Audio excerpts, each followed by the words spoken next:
Hey guys, what's going on and welcome back to a brand new video, and today we are going to be going over Ruben Amorim's 3-4-3 FM23 tactics. I made this tactic on the last Football Manager and it done really well and it's been highly requested. So let's get into this video and break down his amazing 3-4-3. So, we're going to kick things off. We are going to be testing with 3 of the clubs that he has been involved in. All of the clubs are actually in Portugal. And we're going to start off with Casa Pia. I believe that's how you say that. I do apologise if I do butcher it at all. But it was a very successful season, actually. We were able to win the division, not too comfortably, only by 3 points. But still, we dominated the goal difference. And overall, the only thing that matters is that we did win it. We also did win the Portuguese Cup and also the Portuguese League Cup. So actually winning the treble in that season, scoring 117 goals and conceding 34. One thing I will say is this 3 at the back system is very attacking in my opinion. It does really well going forward and getting the goals. At the back, it might seem a little bit shaky in some scenarios, but in situations I've been in, you always find the way to sort of score more goals than the other team, and it doesn't defend too bad at all for a 3 at the back that isn't designed to be like a defensive /5 at the back. Ranking 4th, and to be fair, 34 conceded isn't actually too high. And if we go to the data hub here, hopefully that will help me, explain it a little bit better. Team attacking, 3.44 goals per game, which is absolutely incredible. Quite good pass completion there as well. Team defending is only a goal a game, which with a 3 at the back system, with quite a positive mentality as well, is actually really good. So conceding 1 goal per game, scoring over 3, it's absolutely sensational stuff. We're going to have a quick look here. We're going to go over to this here, and we are going to go on to, where is it, onto this right here, stats, and we are going to go with, where can I see it? Where can I see it? Right in front of me. Team overview, and we're going to look at this as well because we've got time in this video. So we have the most goals coming in, quite a lot to be honest with the most goals. We also had most shots compared to Benfica's 691, and most points per game obviously we picked up as well. So 3 things out of the team stats overview, which is quite impressive. Obviously, Casa Pia are not one of the top teams in this division, so this is sort of testing as an underdog, if you do want to word it like that.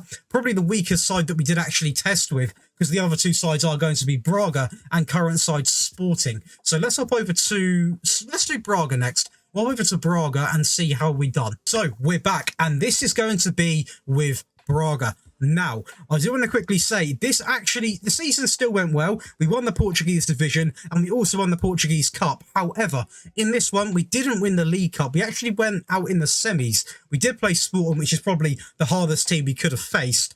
And we got all the way to the quarterfinals of the Europa League. Ideally, we would have had a little bit of an easier opponent, and Manchester United were a little bit hard for us to take down. Scoring 108 goals, so still a very impressive amount of goals, and only conceding 22, so a little bit more solid in the defensive areas of this system, and we did score a little less, so it sort of balances itself out quite nicely. Going into the data hub, then we'll start off with defending this time. 0.65. So as you can see, quite a big improvement with the defense, probably because we do have better defensive players in this team. And team attacking is going to be 3.18, so a little bit worse, but still over 3 goals a game, but slightly better pass completion from this as well. I put that down to having better players on the ball. But what you've got to take into account is obviously it's under a goal a game conceded quite comfortably with this, and over 3 goals scored per game. So very good stats with this Braga side. And if we go into this, we're going to the Portuguese, we're going to team overview, a little bit more in our favour with this one. So we're going to start off with most goals, 108 compared to Benfica's 86. Most points per game, slightly higher than Benfica's. Obviously, that they were the toughest competition we really had. Most shots for, also in our favour, quite a familiar pattern with this system. And fewer shots against is actually going to be us there as well. So 4 things we actually did rank first in the division, which is why we did deserve to win this.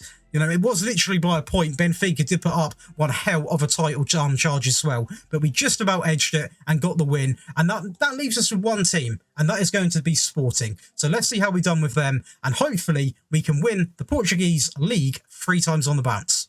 Well, we did manage to win the Portuguese division, and it was by far the most comfortable in terms of this area here. The team stats, best at scoring, and this time the best at conceding, only letting in 17 goals. However, We didn't win the Portuguese Cup and we didn't win the Portuguese League Cup. So actually, with the weaker sides, we done better in terms of trophies. With the best side, we done better in terms of the league, in terms of actual statistics. But overall, it's been a very, very good test in my opinion. And I'm more than happy to release this tactic for you guys to use. As always, you guys can always find my tactics on the FM Scout website, or you can simply wait and copy the tactics. I would like to take a couple of minutes now, or a couple of seconds really, just to say if you guys do enjoy these tactic videos, be sure to leave a like below and do subscribe to the channel. We're trying to hit 4,000 subscribers before Christmas. We are looking very likely we're going to hit it, so get subscribing now, tell your friends about the channel, get them involved because there is tons of content coming up. But let's start off then. So 84 points was the points, you know, to make us win the division. A 3-point gap on Porto. So again, every single test has been, sorry about that, has been quite close, to be honest. This one does have a sort of game lead. 120 goals scored and only 17 conceded. Marcus Edwards, obviously a fantastic player. And what a season he had. 29 assists with 45 goals. We're going to go into the data hub here. Team attacking 3.53, so again, over 3.5 goals a game. Good stuff to see. With around about an 84 to 85% pass completion ratio. Team defending, very, very solid. The best of the bunch, I believe. 0.5 conceded, so if you want to say it like this, half a goal conceded and over 3.5 goals scored a game. Fantastic ratio, and that is why we won the division. In terms of the league stats, which we are going to have a look at, of course, I believe it's 6 again, so it is going to be most points per game, most goals as well. Very comfortable in this one. Fewest shots against, obviously a bit of a difference there, a 17 gap difference. Most shots for, dominated that. Fewest conceded, 17 compared to second place is 20. And most clean sheets, obviously 2 more clean sheets than second place Porto. So very, very good in terms of how it's performed, how the stats have gone. So what we're going to do is we're going to pick out a game, we're going to watch the goals from the game, and then we're going to break down this amazing Amorim 3-4-3 tactic. So the game I've picked out is going to be a 9-1 win away against Braga. Obviously, one of the better teams in the division, but we just absolutely had their number there. It's a great ball over the top. It's going to be Goodwin on the left-hand side. Takes his time, cuts it back across into Martins, and the keeper does have to do better there, in my opinion. But we'll take the goal nevertheless, and we will run with it. We go again here with Goodwin on the ball, taking his time. Down the left-hand side, actually, I say taking his time, he's driving rather rapidly here. He goes alone into Cooney, a beautiful ball across, and that is going to make it 2-0. Here we go again. It's going to be Cooney involved in pretty much every bit of the play into Nunes, into the bottom right corner, and that is going to make it 3-0. We go again down the left-hand side. So much joy coming down this side of the pitch. It's going to be Lilo into Goodwin, taking his time. Ball all the way across into Cooney. A beautiful driven ball. And Cooney with a great finish. It's not an easy finish, believe me. And he's done it well. He steps up for a pen. And it's a Panenka down the middle. Sends the keeper diving, making him look a bit silly. And what a goal that was. Fernandez picks up the ball in midfield here. Drives forward. A ball into Goodwin.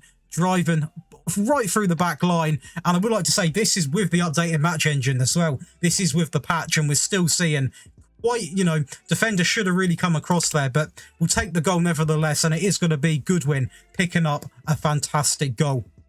Fernandez into Cooney, bounces off Rodriguez, takes his time here with the ball, still going, a wonderful ball over the top into Cooney, and what a game this guy's having. What a season this guy did have. A fantastic season for a fantastic player. It is going to be a fantastic wing back there. Wing back. Goodwin taking his time, driving with it, and into the bottom right corner. A sensational finish, and this team just couldn't hack at this game. Braga just completely collapsed. Cooney, ball into Martins, who outleaps everyone. 3 defenders, and tucks it into the bottom, into the top left corner. We go again there. A very poor kick, and they do actually get a goal themselves here. A bit of a consolation, and what a goal that is. I'm not going to take any credit away from him. Sensational goal. Keeper couldn't do much either. And it was a game we did deserve to win. As you can see, we absolutely dominated this Braga side. And that leaves us with one more thing to do. And that is going to be to break down this tactic. So, this is going to be the Ruben Amorim 3-4-3. FM23 tactics. Now, before we do break down this tactic, be sure to leave a like on the video, guys. Do comment on what manager you want to see next. I'm going to try my best to do around about 4 videos next week, as well as the 2 that we do weekly on FM Scout. So let's go and break down this tactic. So we're going to kick things off with a positive mentality. In possession, you want to have fairly wide, pass into space, play out of defence, slightly shorter, slightly higher tempo, and floated crosses in the final third. In transition, you want regroup, counter, distribute to the centre-backs, and take short goal kicks. Out of possession, you want a standard defensive line. Last year we did have a high line, and to be honest, to fully replicate it, you will have a high line. But it's so vulnerable on this game at the moment. Just for the results' sake, do have just standard is fine. Don't look to drop it back anymore. Standard with a high press line of engagement. If you want good results, if you want to 100% replicate his system, have it as a higher line. But trust me, it is very vulnerable on this game. Trigger press much more, or more often, not much more often. Prevent short goalkeeper distribution and stay on feet. One thing I did notice, and one thing which I will say, when I didn't have this on, I did pick up a lot of bookings. I tested this towards the end, and that really did help. So I would recommend definitely having stay on feet selected. Now, going into the player roles then, we're going to start off with the goalkeeper, which is going to be on defend, and he has got no instructions, guys. Very easy to copy, literally nothing. We're going to go over to the 3 at the back. Obviously, this is going to be the 3-4-3. You've got your 3, then you've got your 4, and then you've got your 3 there. So, a wide centre-back on the right, and he is going to be a defendant wide centre-back. Cross from deep, hold position and stay wider. Obvious to why stay wider, because the wing-backs are both looking to get forward, and the centre-backs need to come out and cover them areas of the field. Going over to the ball-playing defender in the middle, such a crucial role in this team. Close down less, take more risks, and hold position is crucial. On the left-hand side, we've got cross from deep, hold position and stay wider. On the left-hand side, we've got a wing-back on the attack duty, cross more often, aim the crosses at the centre, run wide with the ball, cross from byline and get further forward. The wing-backs do have a real big attacking influence on this system. The right-back then is also going to be a wing-back on attack, aim the crosses at the centre, run wide with the ball, cross the ball from the byline and get further forward. 2 in midfield. Now, these are the roles which I really did like. They worked really well, so I kept them as they were. Ball-winning midfielder. More direct passes, mark tighter, shoot less often, dribble less, take fewer risks, hold position, and tackle harder. Now, this might seem like a lot of instructions, but trust me, it works. It really does. To partner him, we have a centre mid on automatic duty, meaning he'll go up, he'll come down, dribble more, move into channels, tackle harder, and mark tighter. The front 3 is a bit of a mix-up. On the left-hand side, we've actually got an inverted winger on the attack duty. Sit narrower, tackle harder, dribble more, cut inside with the ball, and get further forward. On the right-hand side, we have an inside forward on attack. Sit narrower, dribble more, cut inside with the ball, take more risks, cross less often, and get further forward. And the last player, again, last FM, we did have him as a pressing forward, but I have gone out for more goals with this system, and that is going to be an advanced forward, shoot more often, mark tighter, and move into channels. But guys, that is going to be this tactic broken down. If you guys have enjoyed it, as I do like to say, please do leave a like on the video. It does mean a lot, and it helps the channel grow massively. If you want to go that one step further, it's completely free, but do subscribe to the channel and turn on notifications. If you guys do want to download this tactic, it can be found on the FM Scout website, or just simply copy it. This way, you get to learn how the tactic sort of feels as you make it, and you get to understand it as well. But that is going to be it for me today, guys, and I will see you in the next one.